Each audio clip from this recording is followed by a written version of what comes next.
Yes, it was the 80s pop supergroup Duran Duran that inspired our next guest. Instead of encouraging her to sing, though, their music led her to write. In 6th grade, she penned her first novel, a fan fiction story about the group. And from then on, Katherine Center was hungry like the wolf when it came to writing. Fast forward to today, she's a New York Best Time-selling author. Her latest book is How to Walk Away. And one of her other novels is about to become a movie. Or shall I refer to another Duran Duran song, Girls on Film. All right, welcome, Katherine Center. Oh, we were working on that. You know, I get asked this question probably more than any other, or just about as much as some of our other popular questions, and that is, I have a book in me. How do I get a book written? You know, because you don't just kind of graduate from college and become a novelist, right? Yeah, no. You have to suffer for a long time. Suffering is like an essential ingredient to being a writer. But reading was the thing that you loved the most at first, and that naturally led to you wanting to write.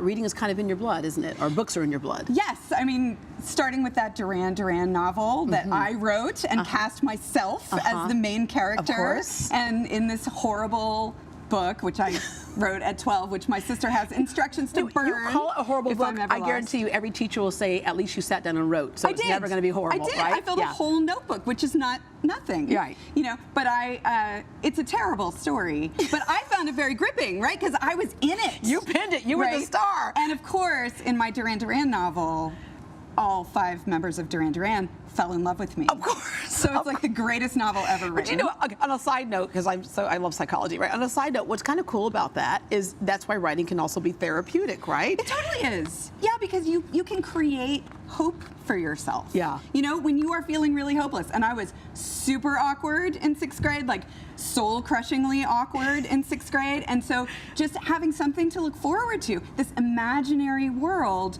where these world-famous rockers were in love with you. Yeah, I mean, they could kind of see my inner whatever it was I had to offer. Beauty. I won't go as far as beauty, but you know, they could see something. Yeah. And it was inspiring to me. Like, it kind of helped me get through those middle school years, which are not I'm going to encourage my son to start writing because he's going into high school now. When I said it's in your blood, your uncle had a bookstore. Yes, in Houston for like 25 years. It was used, rare, out of print books.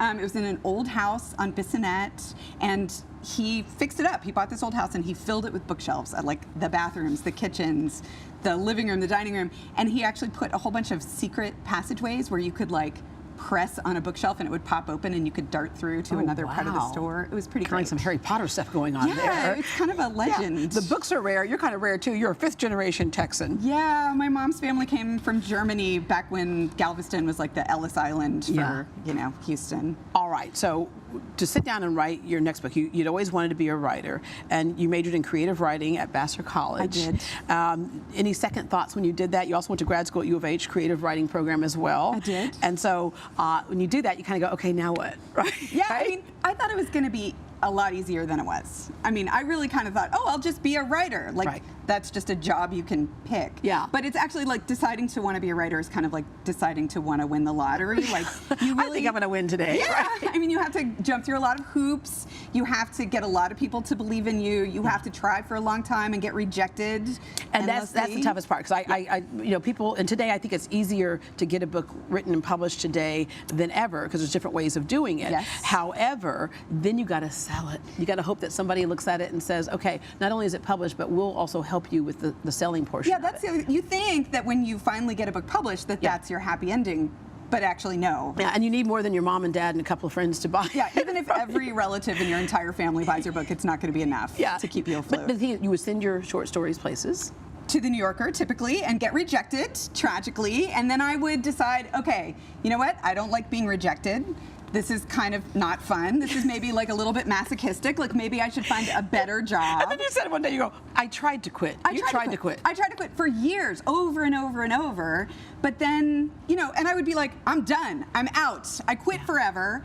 And then, like 2 weeks later, I would get another idea for a story, and I would start up again. But I think the great point in that, too, is you kind of put it in its place. And the thing is, again, like I was talking about Steve earlier, a lot of kids who play sports hoping that they'll go to the pros. And that's great if you do, but if you don't, you've learned something, you've done something. And if it's your passion, you still do your passion whether the end game is there or not, right? I agree with that. Okay. You have to kind of teach yourself that it's not necessarily about the product. Yeah. You know, it's really more about the process. If it's joyful and nourishing for you to write stories, which it is for me, then it's worth it. Yeah. You know, you just do it.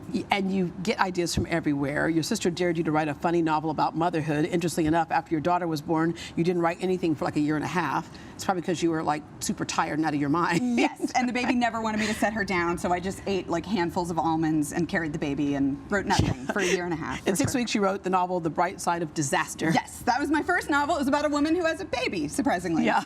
I knew a lot about that at that point. And yeah, 6 weeks is pretty fast for a novel. I was nervous because I'd never written anything longer than a short story. Yeah. So I put it in Courier, you know, which is the largest of all the fonts, yeah. so that I could, you know, build up pages really quickly. Right. I made the margins really huge. Right. But actually, once I started writing, it was like that feeling you get when you're reading a novel that you are really hooked on. Yeah. And you should go to bed, but you don't want to go to bed. Yeah. You just want to keep reading. That was 50 Shades of Grey for me. But anyway, seriously, like I made the mistake of buying like the first one and then not the other two, because I thought I'm not going to get hooked into this. And then in my pajamas showed up at Barnes & Noble, and I need the 2 other versions, Steve. Please, anyway. Perfect. But no, and you're right. That's the joy of reading. A lot of people say I don't have time to read. If you just start and it's good, you get hooked into it. Yep. Your new book is the first to reach the New York Times bestseller list. What a great accomplishment that is. Yeah, it's been over a decade that I've been publishing novels, and this is the first one to hit, so I'm extra grateful. Yeah, how'd you find out? I got a phone call from my team at my publishing house at St. Martin's Press, and they sent me a bottle of champagne. And then we went down to Galveston and we raised a toast to every single human being on the planet to be grateful. Right. How to Walk Away. What's the premise of this book? So it's about a woman who is in a plane crash on the day that she gets engaged. And that's kind of a spoiler, but it also happens in the first chapter. Yeah. And then it like blows her life apart. And then the whole rest of the book is how she puts her life back together. Wow. Because she has to redefine everything that matters to her. She has to redefine her understanding of what makes life worth living. And that's the kind of book that I write, actually.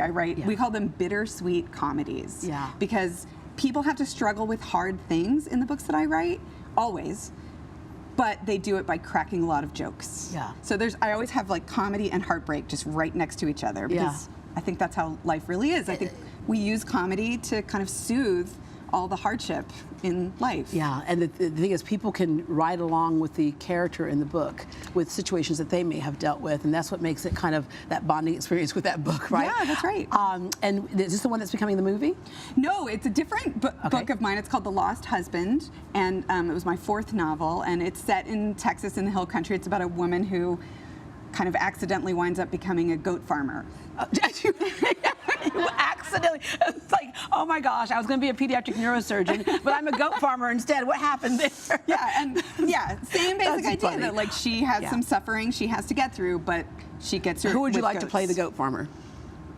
Oh, I'm not picky. I'll take anybody cute. Anybody cute. Okay, anybody cute. Okay. One of the things I love about you too is that you love your craft so much that you pass it on to others. You encourage kids to read, kids to write, and also struggling writers to keep writing, do your passion, and you may get to the New York Times bestseller at some point, something you never thought would really happen. No. But it did, so you never know. Yeah. All right. Thank you very much for joining us today. It's so fun to be here. Thank you. Yay. All of Katherine's books are available in bookstores and online, including her bestseller, How to Walk Away. We have a link on greatdayhouston.com, and we are looking forward to that movie. Okay.